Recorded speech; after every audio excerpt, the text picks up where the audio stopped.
இறையேசுவில் பிரியமான சகோதரர்களே, சகோதரிகளே, இறைவனின் ஆசீரும் அருளும் இன்று உங்களோடு நிறைவாய் தங்கட்டும். இன்று ஆண்டின் பொதுக்காலத்தின் 29ஆம் ஞாயிறு. இன்று நம் சிந்தனைக்கு கொடுக்கப்பட்டிருக்கிற நலம் தரும் நற்செய்தி லூக்கா நற்செய்தி 18ஆம் அதிகாரம் 1 முதல் 8 வரை உள்ள இறைமுத்துக்கள். இன்று நம் சிந்தனைக்கு கொடுக்கப்பட்டிருக்கிற மைய கருத்து நம்பிக்கையோடு உயர்த்தப்படும் ஜெபங்களும் வெற்றியும். அன்பார்ந்தவர்களே, இன்றைய நற்செய்தியானது ஆண்டவர் இயேசு கிறிஸ்து எப்படி நம்பிக்கையோடு எழுப்பக்கூடிய ஒரு ஜெபம் இறைவனது ஆசீர்வாதத்தை நிறைவாக கொண்டு வருகிறது என்கிறதை பற்றி நமக்கு சித்தரிக்கிறது. அன்பார்ந்தவர்களே, இன்றைய நற்செய்தியிலே ஒரு கைம்பெண் தன்னுடைய விண்ணப்பத்தை மீண்டும் மீண்டுமாக நீதி கேட்டு நீதிபதியிடம் அர்ப்பணிக்கிறார் என்கிற நிலையையும், தொடக்கத்தில் தன்னுடைய மனதார அந்த பெண்மணிக்கு செவிசாய்க்க விரும்பாத அந்த நீதிபதி இவருடைய தொடர் விண்ணப்பத்திற்கு கடைசியாக செவி மடுக்கிறார் என்கிறதை பற்றியும் குறிப்பிடுகிறார். நம் ஒவ்வொருவருடைய வாழ்க்கையிலும் ஜெபம் என்பது தொடர் ஜெபமாக இருக்க வேண்டும், விண்ணை நோக்கி நமது கரங்கள் உயர்த்திய வண்ணம் இருக்க வேண்டும் என்கிறதை ஆணித்தரமாக எடுத்து கூறும்படியாக இன்றைய நற்செய்தி அமைந்திருக்கிறது. இதே பாணியிலே இன்றைய முதல் வாசகத்திலே மோசேயின் கரங்கள் எப்பொழுதெல்லாம் உயர்த்தப்பட்டதோ அப்பொழுதெல்லாம் இஸ்ரேலர்கள் வெற்றி வாகை சூடினார்கள் என்பதை குறிப்பிடக்கூடிய இன்றைய முதல் வாசகம் நமது கரங்கள் நம்பிக்கையோடு எல்லா நேரத்திலும் இறைவனை நோக்கி எழுப்பப்பட வேண்டும் என்கிறதை பற்றி இன்று எடுத்து கூறுகிறார். அன்பார்ந்தவர்களே, இன்றைய நற்செய்தியிலே ஆண்டவர் இயேசு கிறிஸ்து தொடர்ந்து ஒரு விண்ணப்பங்களை எழுப்பிக் கொண்டிருக்கக்கூடிய ஒரு ஏழை கைம்பெண்ணுடைய நிலையை பற்றியும், நீதி வழங்காத நடுவருடைய மனநிலையை எப்படி இவருடைய தொடர் விண்ணப்பம் மாற்றி அமைக்கிறது என்கிறதை பற்றியும் இன்றைய நற்செய்தியில் ஆண்டவர் இயேசு கிறிஸ்து எடுத்துச் சொல்கிறார். இதன் வழியாக இறைவனை நோக்கி எழுப்பப்படக்கூடிய ஒவ்வொரு ஜெபமும் கண்டிப்பாக வீண் போகாது, கடவுளுடைய ஆசீர்வாதத்தை கொண்டு வரும் என்கிறதை தெளிவுற எடுத்து கூறுவதாய் இன்றைய இறை வாசகங்கள் அமைந்திருக்கிறது. இன்றைய முதல் வாசகம் ஒரு தனி சிறப்பை பெறுகிறது. அதாவது மோசே ஜெபிக்கிறார். இந்த ஜெபம் எவ்வளவு வல்லமையுள்ளதாய் மாறுகிறது என்கிறதை விடுதலை பயண நூல் 17ஆம் அதிகாரம் 8 முதல் 13 வரை உள்ள வசனங்கள் நமக்கு எடுத்துச் சொல்கிறது. அதாவது இஸ்ரேலர்கள் அமலேக்கியர்களோடு போரிடுகிறார்கள். எந்த சூழ்நிலையிலே மோசே மலைக்கு சென்று கரங்களை விரித்து ஜெபித்துக் கொண்டிருக்கிறார். அவருடைய கரங்கள் சோர்ந்து போகிற பொழுதெல்லாம் இஸ்ரேலர்கள் தோற்று போவதும், அதே நேரத்திலே அவருடைய கரங்கள் உயர்த்தி பிடிக்கப்படுகிற பொழுது இஸ்ரேலர்கள் வெற்றியை காண்பதுமாக அமைந்திருப்பதாக இன்றைய முதல் வாசகம் நமக்கு எடுத்து சொல்கிறது. ஆண்டவரை நோக்கி நம்பிக்கையோடு எப்பொழுதெல்லாம் நம்முடைய கரங்கள் தளர்ச்சியுறாமல் உயர்த்தப்படுகிறதோ அந்த நேரத்திலே நம்முடைய வாழ்வு வெற்றியை நோக்கி பயணிக்கிறது என்கிறதை இந்த முதல் வாசகம் நமக்கு சித்தரிக்கிறது. 2 குறிப்பேடு 20ஆம் அதிகாரம் 1 முதல் 30 வரை உள்ள வசனங்களிலே இஸ்ரேலர்களை சுற்றி அவர்களுடைய எதிரிகள் அவர்களோடு போரிட எழுந்து கொண்டிருக்கிற பொழுது இஸ்ரேலர்களின் அரசன் யெகோசபாத் இறைவனை நோக்கி ஜெபிக்கிறார். ஆண்டவரே, எங்களுக்கு என்ன செய்வதென்று தெரியாது, ஆனால் எங்கள் கண்கள் எல்லாம் உம்மை நோக்கித்தான் இருக்கிறது என்று ஜெபிக்கிறார். இறைவன் அவருடைய ஜெபத்தை கேட்டு அவர்களுக்கு வெற்றியை கொடுக்கிறார் என்கிறதை இது குறிப்பிடுகிறது. சாமுவேலாகமம் முதல் புத்தகம் 1ஆம் அதிகாரம் 10 முதல் 20 வரை உள்ள வசனங்களிலே அன்னா தனக்கு குழந்தை இல்லாத ஒரு சூழலிலே தன்னுடைய சமூகத்தால் மலடி என்று அழைக்கப்பட்டு கொண்டிருக்கக்கூடிய சூழலில் இறைவனை நோக்கி தன்னுடைய ஜெபத்தை எழுப்புகிறார். அவர் அவருடைய ஏழையின் ஜெபத்தை கேட்கிறார் என்கிறதை இது நமக்கு வெளிப்படுத்துகிறது. தானியேலாகமம் 6ஆம் அதிகாரம் 10 முதல் 23 வரை உள்ள வசனங்களிலே ஒவ்வொரு நாளும் தானியேல் இறைவனை நோக்கி மும்முறை ஜெபித்தார் என்றும், அவருடைய ஜெபம் இறைவனால் நிறைவாக கேட்கப்பட்டது என்பது மட்டுமல்ல, தானியேல் சிங்கத்தின் குகைக்குள்ளே சிங்கத்தின் வாயிலே மாட்டிக்கொண்டிருக்க வேண்டிய அவர் இறைவன் பரிவு கொண்டதால், இறைவனது ஆசீர்வாதத்தால் தானியேலின் ஜெபம் வெற்றி பெறுகிறது. எனவே தானியேல் காக்கப்படுகிறார் என்கிறதை இது வெளிப்படுத்துகிறது. அரசராகமம் முதல் புத்தகம் 18ஆம் அதிகாரம் 36 முதல் 39 வரை உள்ள வசனங்களிலே எலியா இறைவனை நோக்கி தொடர்ந்து ஜெபிப்பதால் கார்மேல் மலையிலே இறைவனே இறங்கி வந்து பலிபொருளை உண்டு செல்லுகிறார் என்பதும், அதை தொடர்ந்து எலியா ஜெபிப்பதால் இறைவனது ஆசீர்வாதம் மழையை பொழிய செய்வது வழியாக நிலத்தை குளிர்விக்கிறது என்கிறதையும் வெளிப்படுத்துகிறது. எனவே இறைவனை நோக்கி எழுப்பப்படக்கூடிய எந்த ஒரு ஜெபமும் கண்டிப்பாக வீண் போகாது என்கிறதை விவிலியம் பல இடங்களிலே சித்தரிக்கிறது. இன்றைய நற்செய்தியிலே ஆண்டவர் இயேசு கிறிஸ்து நம்பிக்கையோடு ஜெபியுங்கள் என்று சொல்லுகிறார். இந்த ஏழை கைம்பெண் நீதி வழங்க நினைக்காத ஒரு நீதிபதியுடைய எண்ணத்தை எப்படி இவருடைய தொடர் விண்ணப்பம் மாற்றி அமைக்கிறதோ, அதை விட மேலாக விண்ணக தந்தை உங்கள் ஜெபங்களுக்கு கண்டிப்பாக செவி மடுப்பார். எனவே நம்பிக்கையோடு இறைவனை அணுகுங்கள் என்கிறபடியாக இயேசுவின் போதனை இன்றைய நற்செய்தியிலே அமைந்திருக்கிறது.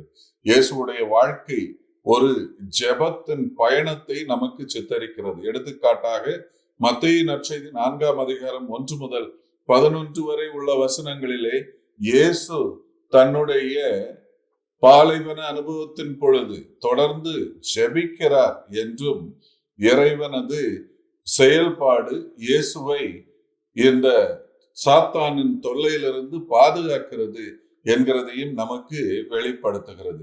யோவான் நற்செய்தி 11ஆம் அதிகாரம் 41 முதல் 44 வரை உள்ள வசனங்கள் இயேசு லாசரன் கல்லறையின் அருகிலே நின்று வானக தந்தையை நோக்கி ஜெபிக்கிறார் என்றும், அவருடைய ஜெபத்தின் பலனாக லாசர் உயிர் பெறுகிறார் என்கிறதையும் சித்தரிக்கிறது.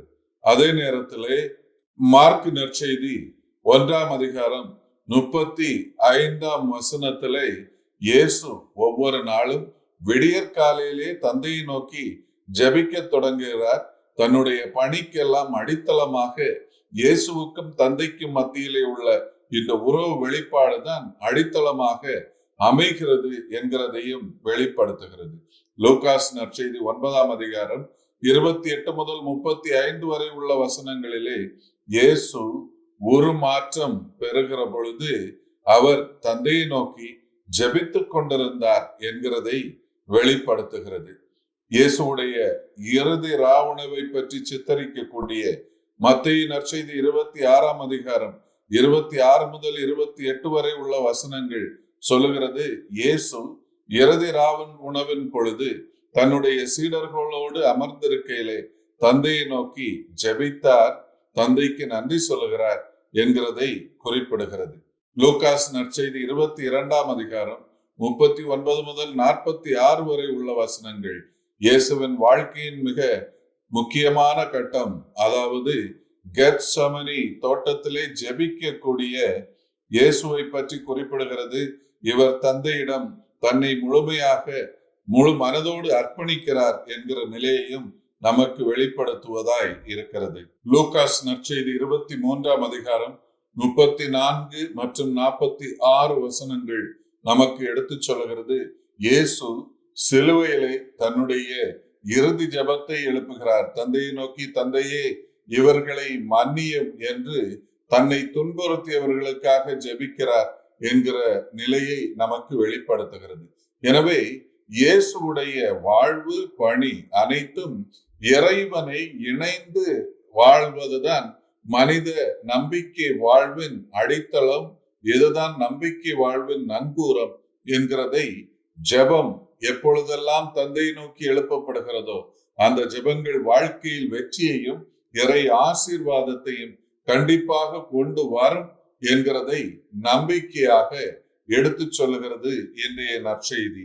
தொடக்க திருச்சபையிலே திருத்தூதர்களுடைய வாழ்க்கை அனுபவம், நாம் இறைவனோடு நம்பிக்கை பயணம் மேற்கொள்ள வேண்டும், இறைவனை நோக்கி நம்பிக்கையோடு ஜெபிக்க வேண்டும். நம்பிக்கையோடு ஜெபிப்பது இறை ஆசீர்வாதத்தை நமக்கு கண்டிப்பாக கொண்டு வரும் என்கிற நிலையை திருத்தூதர் பணி 12ஆம் அதிகாரம் 5 முதல் 17 வரை உள்ள வசனங்கள் நமக்கு எடுத்து சொல்லுகிறது. அதாவது பேதுரு சிறைப்படுத்தப்பட்ட பொழுது இறை தந்தையை நோக்கி அவர் ஜெபிக்கிறார். அவருடைய ஜெபத்தின் விளைவாக இறை தூதர் வந்து அவருடைய கையிலே மாட்டப்பட்ட விலங்குகளை அவிழ்த்து அவரை விடுதலை அளிக்கக்கூடிய அனுபவம் பெறுகிறார் என்கிறதை இது சுட்டி காட்டுகிறது. திருத்தூதர் பணி 16ஆம் அதிகாரம் 25 முதல் 26 வரை உள்ள வசனங்கள் பவுலும் சீலாவும் இவர்கள் கைது செய்யப்பட்டு சிறையில் அடைக்கப்பட்ட பொழுது இவர்கள் இறைவனை நோக்கி நடு இரவிலே ஜெபிக்கிறார்கள், இறைவனை நோக்கி துதி பாடுகிறார்கள்.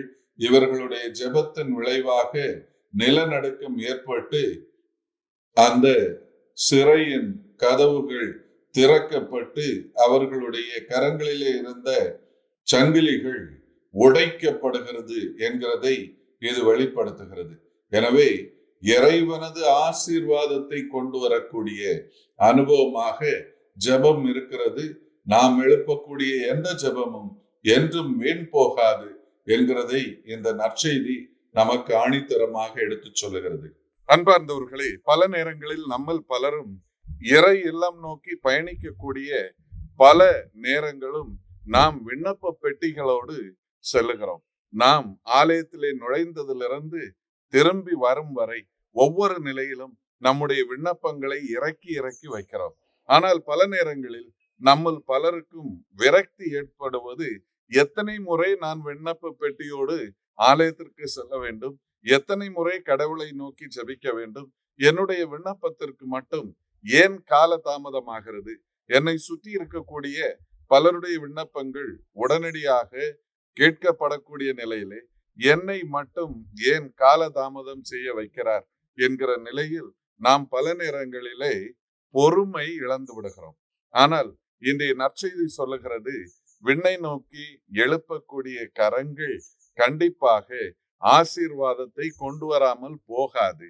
ஒருவேளை கால தாமதமாக இருந்தாலும் கடவுள் அவரை நோக்கி எழுப்ப ஜெபங்களுக்கு கண்டிப்பாக நம் ஒவ்வொருவருக்கும் பதில் அளிப்பார். இறை ஆசீர்வாதம் நம் ஒவ்வொருவருடைய வாழ்க்கையிலும் நிறையும் என்கிறதை ஆணித்தரமாக இன்றைய நற்செய்தி நமக்கு எடுத்து சொல்லுகிறது. எனவே நம்பிக்கையின் பாதையிலே எத்தகைய தளர்வுமின்றி சோர்வுமின்றி கடவுளை அணுகுவதிலே நமது கரங்கள் ஒவ்வொரு நேரத்திலும் நம்பிக்கையோடு உயரட்டும் என்கிற எண்ணம் நமக்கு தேவை என்கிறதை இந்த நற்செய்தி நமக்கு எடுத்து சொல்லுகிறது. நமது நம்பிக்கையின் கரங்களை உயர்த்துவோம். நம்பிக்கையோடு நமது ஜெபங்களை விண்ணை நோக்கி உயர்த்துவோம். எத்தனை முறை இருந்தாலும் பரவாயில்லை, சலிக்காமல் ஜெபிக்கக்கூடிய தன்மையை பெறுவோம். இத்தகைய வரத்திற்காக ஜெபிப்போம். இறைவன் உங்களையும் உங்கள் குடும்பங்களையும் நிறைவாக ஆசீர்வதிப்பாராக. ஆமென்.